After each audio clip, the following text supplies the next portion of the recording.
Right now, I'm bonding with my brother Matt. Taking focus off him and put it on me. So this way he doesn't feel alone in this world. And like Jesus or whatever. I don't know. Yeah. No, I think it's very nice of you because all the comments have been kind of weird, so yeah. It'll create like a diversion. Diversion, okay. I'm just a diversion today. And actually the main topic today is parasites. And in all my readings, I have at least 100, 150 books, I didn't hear parasites mentioned once. Only once. And you're pretty on point because if says something, you know the page, the book, and page number. And what I did is I found page 57 called Green for Life. So my phone's ringing. Yeah. Okay, anyway, we're going to have, this is Julie, and this is Matt. They've been staying, we're day 7. Day 7. Day 7, that's pretty exciting. And actually, we've been hanging out 24/7 almost. I really like that. I mean, I really like it. It's fun. It is a lot of fun. Yeah. It is a lot of fun, and I'll be sad when these guys leave next 7 years.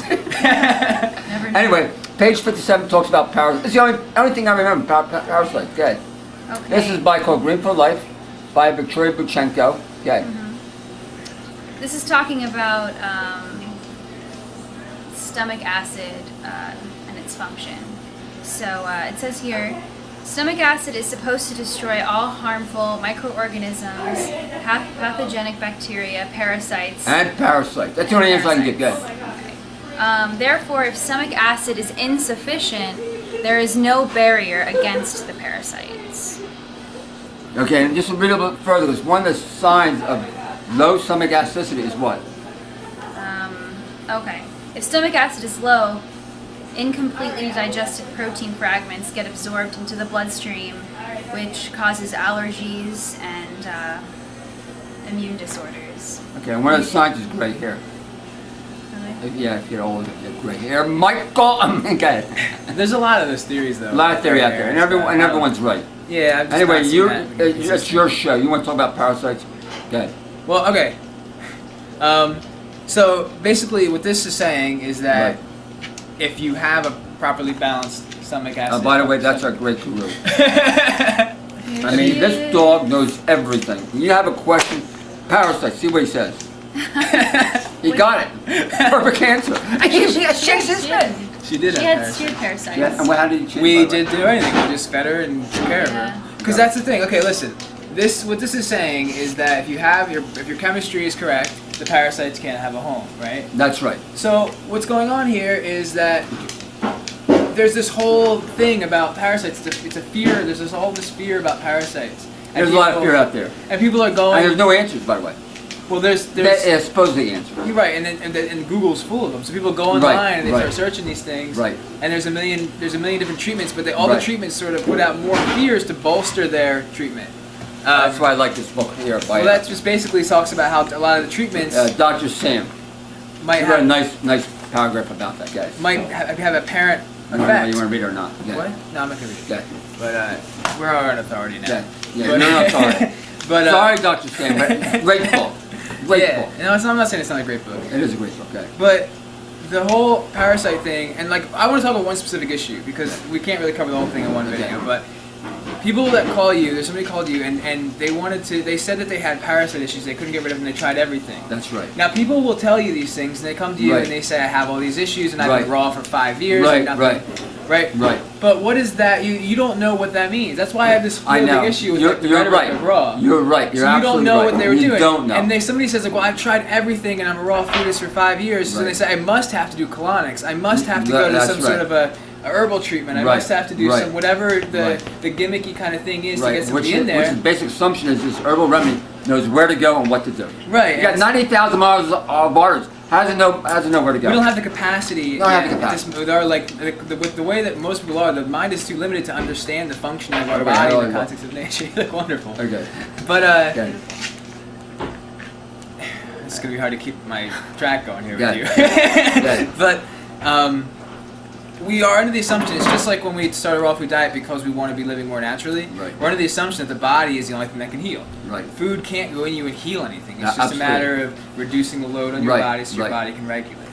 Most people are under that misconception. Food does not heal. No. Only the body heals. Did your friend try fasting? Well, here's the thing. Here's the thing. You don't know. Right. Because like the thing is, if they say they're raw food for 5 years, I have some props. Right. Okay. Now I'm definitely not trying to say anybody's doing anything wrong here. I'm just making a very simple point. Right, and I would agree with you 100%. Okay, I know where you're going with this. You have these products here, very popular, good selling, nice pretty packaging, and they say raw plant-based nutrition, organic raw, right? You look at the ingredients. What? Oh, I just wanted to show all right. I don't know about that, but dates. Dried fruit. You have sugar, fat, and protein. You have lots of protein. You have lots of sugar and lots of fat. You put these in your stomach, just fermentation, putrefaction. Bad food combination. Right. So not only is it neutral, it's nutrient neutral, but it's also giving you more of a load. It's putting more pathogens in from the fermentation. I agree with you 100%. The idea is that most people 99% of all people are in a transitory stage saying, I mean, no, I'm saying this has a place. This has a place. And I'm just making, this is the point I'm making. You have more of this stuff. You have the dried kale stuff. You have these little treat things here. And they're combining grains and sugar and all this kind of stuff. So if somebody thinks, and it says raw, so if somebody is not really informed and they go to a store and they think, I want to eat raw, and they get all this stuff, they're going to come to you and say, I've been eating all raw. Absolutely. But you're assuming they're eating. No, I'm not assuming. I know what they're eating. saying, well, they want you to assume that they're eating, but this is what they want to be eating. You know, your lettuce, your whole fruits. You can, even if you have some buckwheat over there, even if you're sprouting grains, if you're living more sustainably, you can use your cabbage for your vitamin C. And you have, an avocado and zucchini. You know, it's funny because I give my class every week saying this, right? Every single week I push this, and invariably after every class, people go for the junk food. Every single class.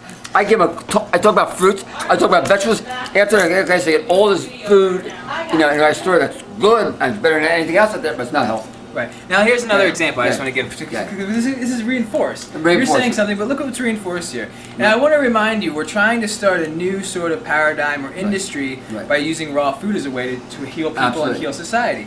Well, this book is called Raw Food, Real World. Now this is a technique that they use in mainstream society all the time.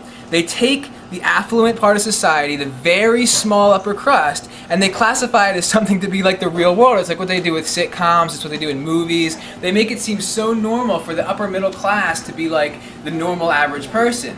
And it was like there's very few, like if you look at like TV, like I think Roseanne was like the first show to actually show reality of like a middle lower class family. They don't really show you reality. It's the way that we sort of keep us striving to be the elite, and it keeps us in this sort of self-escaping system.